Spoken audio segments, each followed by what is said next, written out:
तो zero hour में दिन की बड़ी और अहम खबरें आपको दिखाने से पहले फिलीपींस में आए तूफान की तस्वीर सबसे पहले दिखा दें। फिलीपींस में नॉक्टन नाम का तूफान आया हुआ है और राजधानी मनीला में जब तूफानी हवाएं पहुंची तो लोग दहशत में आ गए। सड़कों पर तेज बारिश के साथ लोगों को तेज हवाओं से भी दो चार होना पड़ा, जिसके चलते ट्रैफिक थमसा गया। कई जगहों पर पेड़ गिर गए, कई इलाकों में मकानों को भी नुकसान की खबर है। हालांकि प्रशासन ने इमरजेंसी की तैयारियां कर रखी थी, बावजूद इसके तूफान की तस्वीरें फिलीपींस के बाशिंदों को डरा गई। तेज रफ्तार से हो रही ये लगातार तूफानी हवाएं और चल रही हवाओं ने लोगों को दहशत में डाल दिया।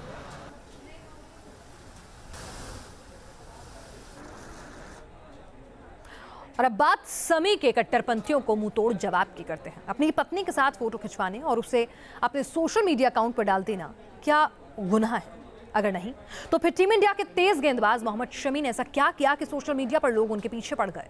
मोहम्मद शमी को अपनी पत्नी के साथ फोटो डालना कितना महंगा पड़ा और क्या था शमी का जवाब? देखिए हमारी इस स्पेशल रिपोर्ट में।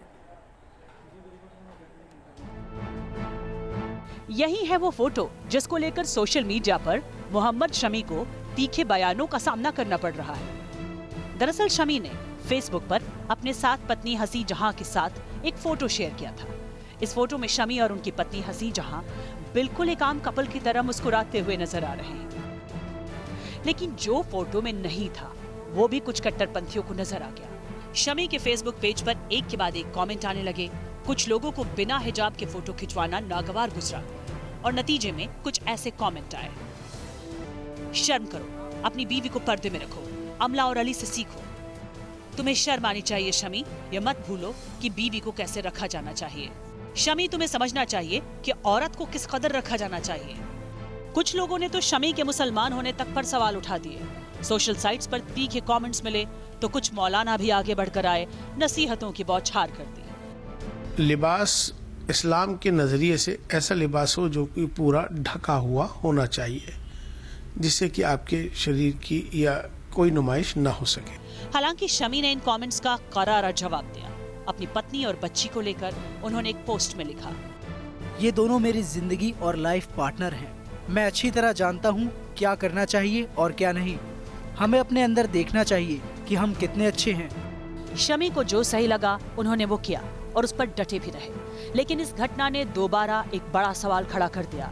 आखिर किसी की निजी जिंदगी में दखल देने या सवाल उठाने का हक किसने इन लोगों को दिया? Sports desk, news nation. तो सोशल मीडिया के जरिए किसी की भी जिंदगी में दखल देकर उसके निजी फैसलों पर सवाल उठाना मानो एक ट्रेंड सा बन गया है।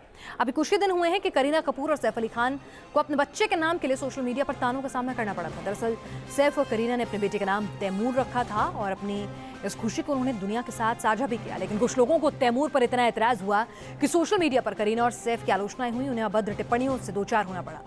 हालांकि शमी की तरह सैफ भी अपने कदम से पीछे नहीं हटे और अपने बेटे के नाम को लेकर डटे रहे। और अब बात उस बदनाम शब्द की जिसे ख्वाब कहते हैं। ये शब्द सुनते ही काम आदमी के जहन में जो तस्वीर आती है जिसे विवादों से जोड़ा जाता है। लेकिन आज हम आपके सामने लेकर आए हैं एक ऐसी ख्वाब जिसने पाप के खिलाफ झंडा बुलंद कर दिया है।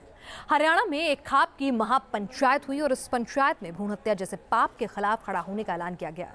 ये खबर देखने के बाद शायद आपकी भी जुबान से निकले कि ख्वाब ऐसी भी होती हैं। सर्द सुबह की परवाह नहीं, दुनिया के तानों की फिक्र नहीं। हरियाणा के चरखी दादरी में जब सांगवान खाप के सदस्य जुटे तो इनके अंदर बस एक ही जज्बा था कि अपने समाज से हर बुराई को खाड़ फेंकना। सांगवान खाप की इस महापंचायत में फैसला हुआ कि अब खाप के सदस्य और गांव के पंच इस बात का ध्यान रखेंगे कि गांव के अंदर खुले में शराब न पी जाए। साथ ही खाप में यह भी ऐलान किया गया कि शादी ब्याह या किसी और जश्न के मौके पर अगर फायरिंग की जाएगी तो उसका विरोध खाप करेगी। शराबबंदी के लिए हर गांव की पंचायत एक्साइज डिपार्टमेंट में अपना प्रस्ताव भेजेगी। अभी कोई भी मतलब गांव में ठेका नहीं होना चाहिए। 40 गांव में प्रभाव रखने वाली सांगवान खाप ने कुछ और अहम मुद्दों को लेकर भी अपनी राय रखी। खाप सदस्यों ने एक आवाज में आदेश दिया कि माता पिता या तो अपनी बेटियों की पढ़ाई लिखाई पर ध्यान दें या फिर बेटियों को खेल कूद में बढ़ावा दें। साथ ही खाप ने भ्रूण हत्या को भी रोकने का ऐलान किया। हरियाणा की इस खाप ने बाकी देश के लिए एक मिसाल कायम की है। मिसाल बेटियों को बराबर दर्जा दिलाकर देश को आगे बढ़ाने की। Team news nation. देश की सरहदों की सुरक्षा के लिए अब बनाया जा रहा है फुल प्रूफ प्लान। जी हां, गृह मंत्री राजनाथ सिंह ने आज एक बड़ा ऐलान किया। ऐलान भारत और बांग्लादेश की सीमा को अगले 2 साल के अंदर अंदर पूरी तरह सील कर देने का। आखिर कैसे इतना बड़ा बॉर्डर किया जाएगा सील, समझने के लिए देखिए हमारी अगली स्पेशल रिपोर्ट। 223 किलोमीटर, जी हाँ, यही है लंबाई असम के उस बॉर्डर की जिसके एक ओर भारत और दूसरी ओर बांग्लादेश है। और इसी बॉर्डर को अगले 2 साल के भीतर पूरी तरह सील करने की योजना मोदी सरकार बना रही है। गृह मंत्री राजनाथ सिंह ने भरोसा दिलाया है कि साल 2018 तक बॉर्डर सील करने का काम पूरा हो जाएगा। 223.7 किलोमीटर का जो असम और बांग्लादेश का ये जो बॉर्डर है, इस बॉर्डर को हम पूरी तरह से सिक्योर करेंगे, इसे सुरक्षित करेंगे। और मैं आपको जानकारी देना चाहता हूं कि हम इस काम को बहुत ही जल्दी डेढ़ साल के अंदर ही इसको हम पूरा करना चाहते हैं। दरअसल असम और पश्चिम बंगाल से लगने वाले बांग्लादेश के सरहदी इलाकों से न सिर्फ तस्करी होती है बल्कि बड़ी तादाद में गैर कानूनी प्रवासी भी आते हैं। यही वजह है कि बांग्लादेश से लगने वाला ये बॉर्डर दिन ब दिन दिक्कतों का सबब बनता जा रहा था और इसी को रोकना सरकार की प्राथमिकताओं में से एक है। अनुरुद्ध भगत, न्यूज नेशन, गुवाहाटी। और उत्तराखंड के मुख्यमंत्री हरीश रावत को विधायकों की कथित खरीद फरोख्त से जुड़े स्टिंग केस मामले में सीबीआई के सामने पेश होना था, लेकिन हरीश रावत आज सीबीआई के सामने पेश नहीं हुए। खबर यह है कि हरीश रावत ने सीबीआई को कोर्ट में पेश होने में असमर्थता जताते हुए अर्जी भेजी है। समन पर रावत ने बीजेपी पर आरोप लगाते हुए कहा कि चुनाव से ठीक पहले उन्हें सीबीआई से समन जारी करने के पीछे सरकार की साजिश है। सीबीआई ने सीएम हरीश रावत को समन जारी कर आज कोर्ट में पेश होने के लिए कहा था, लेकिन रावत ने और अधिक समय मांगा। बीते 1 साल में भारत और पाकिस्तान के रिश्ते हिचकोले खाते रहे हैं। पीएम मोदी ने जहां पाकिस्तान के साथ दोस्ती का हाथ बढ़ाया, वहीं नापाक पड़ोसी देश ने बार बार हिंदुस्तान की पीठ में छुरा भोंका। आइए आपको बताते हैं जरा पिछले 1 साल में कैसे चली भारत और पाकिस्तान के रिश्तों की रेल। साल 2016 की शुरुआत में ही पाकिस्तान ने भारत की पीठ में छुरा घोंपा। 2 जनवरी 2016 को पठानकोट एयरफोर्स बेस पर आतंकी हमला हुआ। 20 फरवरी को आतंकियों ने पुलवामा में पुलिस काफिले पर हमला किया।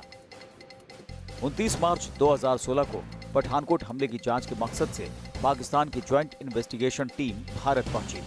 टीम ने पठानकोट एयरबेस का दौरा किया। अप्रैल में पाकिस्तान की जेआईटी ने आरोपों से इनकार कर दिया। पाकिस्तान की फितरत बदली नहीं और मई महीने में पाकिस्तान की ओर से सीज फायर उल्लंघन जारी रहा और आतंकी घुसपैठ की खबरें आती रहीं। 25 जून को पंपोर में सीआरपीएफ के काफिले पर लश्कर के आतंकियों ने हमला कर दिया। इस हमले में 8 अफसर शहीद हो गए। 8 जुलाई 2016 को आतंकी बुरहान वानी का एनकाउंटर किया गया। 15 अगस्त को पीएम मोदी ने बलूचिस्तान का जिक्र किया, जिससे पाकिस्तान बौखला गया।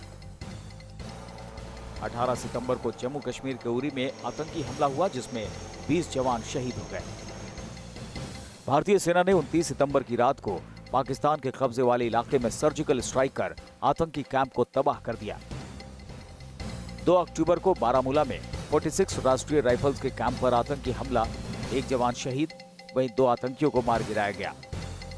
29 नवंबर को नगरोटा में आतंकी हमला हुआ, जिसमें 7 जवान शहीद हो गए। 25 दिसंबर को प्रधानमंत्री मोदी ने नवाज शरीफ को ट्वीट करके उन्हें जन्मदिन की शुभकामना दी। साल 2016 दोनों देशों के संबंधों में काफी उतार चढ़ाव भरा रहा। उम्मीद है कि आने वाला साल दोनों देशों के बीच रिश्तों में आई खटास को जरूर कम करेगा। Team news nation.